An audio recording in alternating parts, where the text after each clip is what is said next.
নারকেলডাঙ্গায় বিধ্বংসী অগ্নিকাণ্ড, মৃত্যুর ঘটনায় তুলকালাম।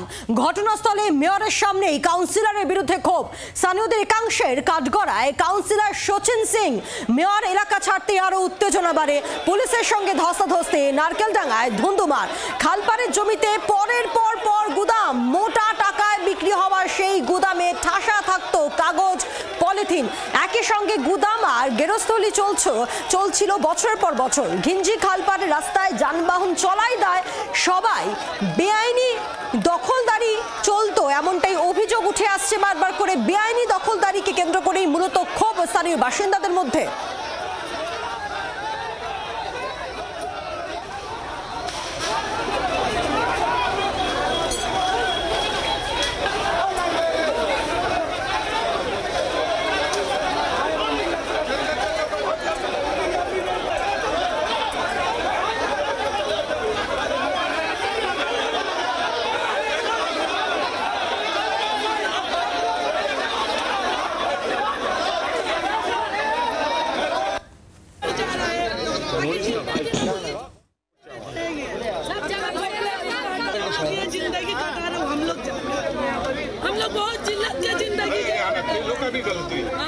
গতকাল নারকেলডাঙ্গায় আগুন লাগে এবং তারপর থেকেই যে অভিযোগটা বারবার করে উঠে আসছিল যে বেআইনি দখলদারি চলতো এবং পরপর গুদাম, সেক্ষেত্রেও সেই বেআইনি দখলদারির অভিযোগে উঠে আসে।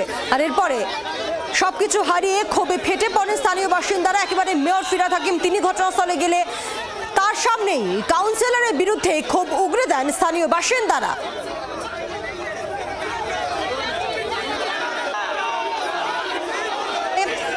তার বক্তব্য শুনবো।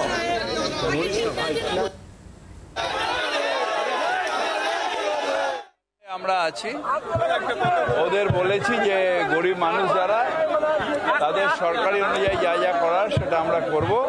আগে জায়গাটা পরিষ্কার হোক, ফরেন্সিকের এটা আসুক, কজ অফ ফায়ারটা কি আছে, তারপর গরিব মানুষ যাদের সর্বস্ব হারিয়ে তাদের পাশে আছে।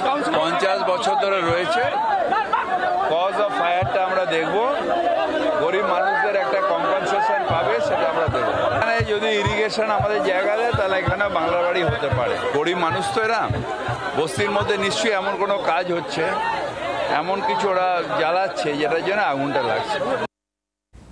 মেয়র এলাকা ছাড়তে উত্তেজনা বাড়ে, পুলিশের সঙ্গে ধস্তাধস্তি। নারকেলডাঙ্গায় ধুন্ধুমার ছবি ধরা পড়ে। স্থানীয় বাসিন্দারা তারা অভিযোগ করছেন যে বেআইনি দখলদারি চলতো এখানে দিনের পর দিন, বছরের পর বছর। কি অভিযোগ শুনবো।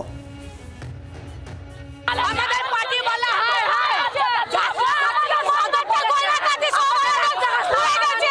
আমাদের সাহায্য করে না। এখানে আমরা কত কষ্ট করে থাকি, খাটি খায় জিনিসপত্র, রুটি 5 টাকার কেক দিচ্ছে, 5 টাকার কেক, এক একটা বাড়ি 5 টাকার কেক দিচ্ছে, 5 টাকার কেকে পেট ভরে গেছে। বাল বাচ্চার গয়না কাটি সব চলে গেছে। গয়না কাটি ও আবার নেতা আছে, কেরকম নেতা বলো, আমরা এত বছর এখানে আছি, ছোটদের এখানে জন্মস্থান আছে।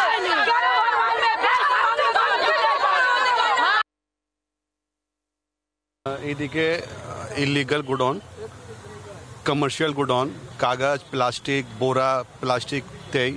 আমি 2 সাল আগে আমি কাউন্সিলরকে বলেছিলাম কি দাদা এদিকে কোনো গোডাউনটা দেবে না, এদিকে রেসিডেন্টাল জায়গা আছে। আমি 3 সাল আগে যা কথা বলেছি আজকে তাই হচ্ছে। যদি উনি এদিকে গোডাউনটা করতে দিতেন না তাহলে আজকে এই ভেঙ্গার আঁকটা এদিকে লাগতো না। শুধু উনি নিজে পার্কিং জন্য ওদিকে উনি পার্কিং করেন, ওদিকে পার্কিং রাখার জন্য কাউকে ওদিকে গোডাউন উনি দেয়নি। উনি নিজেকে বাঁচাবার জন্য সব পাপ্পু খান, হায়দার নওয়াজ, রাজু খানকে ব্লেম করছে।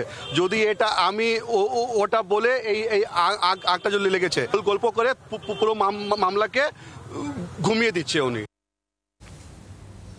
স্থানীয় কাউন্সিলর সচিন সিং, তার বিরুদ্ধে ক্ষোভ স্থানীয়দের একাংশের। সেক্ষেত্রে কাউন্সিলর সচিন সিং তার ঠিকই বক্তব্য শুনবো। ওসির সামনে, মেয়রের সামনে যেভাবে অ্যান্টি সোশ্যালরা করেছে সেটা ঠিক না। পুলিশের অত ফোর্স থাকাকালীনও এইভাবে মারপিট করা, আমাকে প্রাণে মারার চেষ্টা, এটা পুলিশ প্রশাসন ওসিকে দেখতেই হবে। আমার উপরে হাত তুলে, চেয়ার ছুঁড়ে, মায়ের তুলে গালাগালি, এটা আমরা বরদাস্ত করতে পারবো। Immediate Pappu Khan and Pappu খানের ভাই ছিল, রাজু খান ছিল, হেদার ছিল, তার ছেলে ছিল, ওদেরকে অ্যারেস্ট করতেই হবে। বাংলার আওয়াজ, বাঙালির আবেগ, জি 24 ঘন্টা।